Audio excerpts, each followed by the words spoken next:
Interesting দর্শক মন্ডলী সবাইকে স্বাগত। আজ শুরুতেই যেটি উল্লাসের মতো জায়গা তৈরি করেছে বিএনপির পক্ষ থেকে সেটি হলো বিএনপি প্রায় 237টি আসনে তাদের প্রার্থিতা চূড়ান্ত করেছে এবং চূড়ান্ত নামের তালিকা প্রকাশ করেছে, যার মধ্যে সাবেক প্রধানমন্ত্রী এবং বিএনপির চেয়ারপারসন বেগম খালেদা জিয়া 3টি আসনে, বিএনপির ভারপ্রাপ্ত চেয়ারপারসন বা চেয়ারম্যান তারেক রহমান 1টি আসনে সহ অন্যান্য অনেক নেতৃবৃন্দরাই রয়েছেন, যাদের মধ্যে ঢাকাতে রয়েছেন 16টি আসন আর অন্যান্য জেলার সব জায়গা থেকে মাত্র 237 জনের আসনের মধ্যে তারা 63টি আসন এখনো তারা ঘোষণা করেনি, নাম তারা খালি রেখেছেন। তবে হেভিওয়েট অনেক প্রার্থীর নামই কিন্তু বাদ গিয়েছে, যার মধ্যে রুমিন ফারহানা, মোয়াজ্জেম হোসেন আলাল, হাবিবুন নবী সোহেল, আব্দুস সালাম সহ অন্তত 25 জন হেভিওয়েট প্রার্থী রয়েছেন, যাদেরকে কোনো আসনেই নাম ঘোষণা করা হয়নি। যে কারণে একটি আলাদা একটা প্রতিক্রিয়া তৈরি হয়েছে। তারপরও যেটি ভালো দিক সেটি হলো বিএনপি যে নির্বাচনে ঘর গুছিয়ে নিয়ে এগিয়ে যাওয়ার প্রক্রিয়া শুরু করেছে এবং নির্বাচনকে কাজে লাগিয়ে তারা যে গণতান্ত্রিক অগ্রযাত্রাকে এগিয়ে নিতে চায় সেটি তারা এরই মধ্যে প্রমাণ করেছে এবং তারা তাদের প্রার্থিতা ঘোষণা করে জনগণের মধ্যে একটি নতুন প্রাণ সঞ্চার চলছে। বিশেষ করে বিএনপি সমর্থিত প্রার্থী এবং বিএনপি সমর্থক ও নেতা কর্মীদের মধ্যে আলাদা একটা প্রাণ চাঞ্চল্য সৃষ্টি হয়েছে, যে কারণে এখন বাংলাদেশের উৎসব রব ভোটের একটা আমেজ এবং ভোট যাত্রা শুরু হয়ে গেছে বলে মন্তব্য করেছেন অনেকে। বিবিসি সহ গণমাধ্যমের বিভিন্ন জায়গাতেই এই নির্বাচনের প্রার্থিতা প্রকাশ নিয়ে কিন্তু বেশ প্রতিক্রিয়া সৃষ্টি হয়েছে, যেটিতে দেখা গেছে যে সাধারণ প্রার্থীদের মধ্যে যে যারা এমন মানুষকে প্রার্থী হিসেবে ঘোষণা করেছে বিএনপি, যেটি চমকপ্রদ বলতে হবে, বেশ চমক দেখিয়েছেন তারেক রহমান এবং তার নির্বাচনী পরিচালনা টিম যারা কাজ করেছেন যাদের প্রার্থী মনোনয়নের ক্ষেত্রে। এদিকে জামাত ইসলাম সহ অন্যান্য রাজনৈতিক দলও আবার নতুন করে আন্দোলনের ঘোষণার ডাক দিয়েছে, যেটি যেটি নিয়ে আবার নতুন প্রতিক্রিয়া সৃষ্টি হচ্ছে এবং বিরূপ প্রতিক্রিয়া বলতে হবে। ওদিকে এনসিপির পক্ষ থেকে বিএনপি এবং জামাতের জন্য অল্প কিছু আসন ছেড়ে দিয়ে তারা তাদের প্রার্থীতা ঘোষণা করার কথা বলেছেন বলেই গণমাধ্যমে এরকম সোশ্যাল মিডিয়াতে এরকম প্রচারই এসেছে, যদিও আনুষ্ঠানিকভাবে সংবাদ সম্মেলনে তারা কোনো প্রতিক্রিয়া তাদের জানায়নি বা তারা এখনো প্রার্থিতার বিষয়ে চূড়ান্ত কোনো মন্তব্য করেনি। তবে তারা সব আসনে প্রার্থী দেবেন এমন ঘোষণা কিন্তু বেশ কিছুদিন আগে ঘোষণা করা হয়েছিল এবং তারা শাপলাকলি প্রতীকটি নিতে চান সে বিষয়ে তাদের আগ্রহ তারা প্রকাশ করেছেন। যদিও এইসব বিষয়গুলো নিয়ে কোনো মন্তব্য এনসিপির পক্ষে নির্বাচন কমিশনের পক্ষ থেকে বলা হয়নি, তবে এটি একটি ভালো দিক যে নির্বাচন কমিশনের পক্ষ থেকে শাপলাকলিকে নতুন করে তালিকাভুক্ত করেছেন, প্রতীক তালিকাভুক্ত করেছেন নির্বাচন কমিশন। এটি একটি ভালো দিক বলতে হবে, যেখানে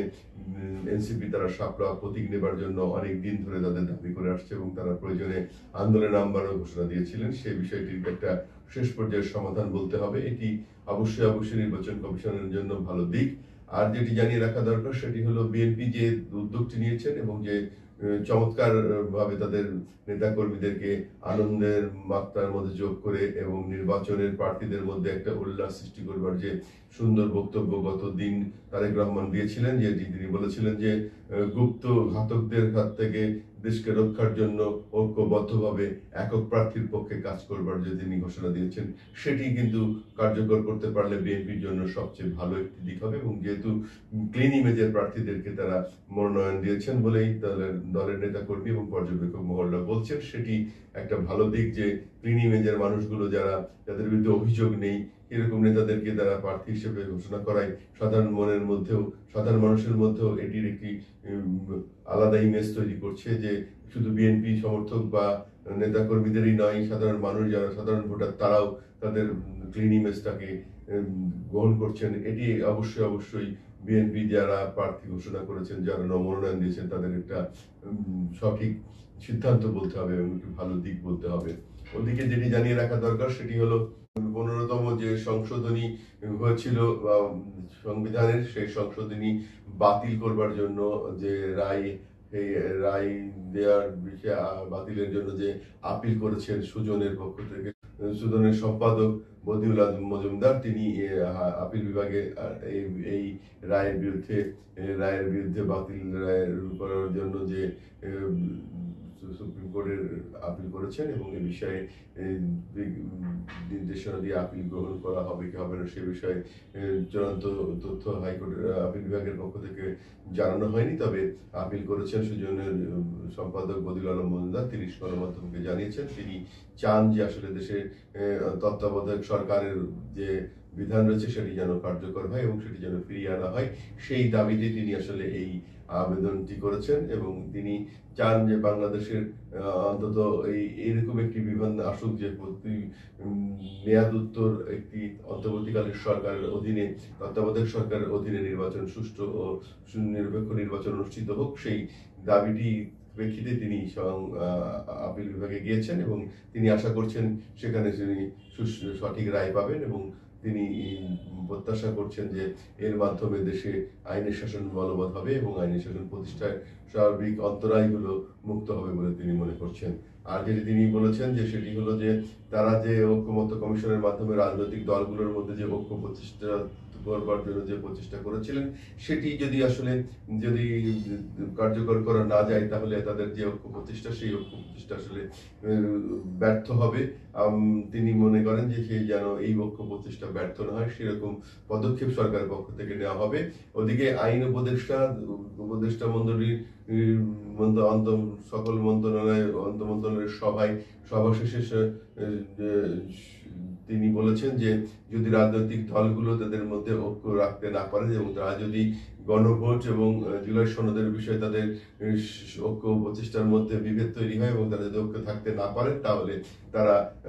অন্তর্বর্তীকালীন সরকার তাদের মতো করে সিদ্ধান্ত নিয়ে এই নির্বাচন এবং অন্যান্য বিষয়গুলো যে সিদ্ধান্তগুলো নেবার সেগুলো তারা গ্রহণ করবেন বলে তিনি মন্তব্য করেছেন। তিনি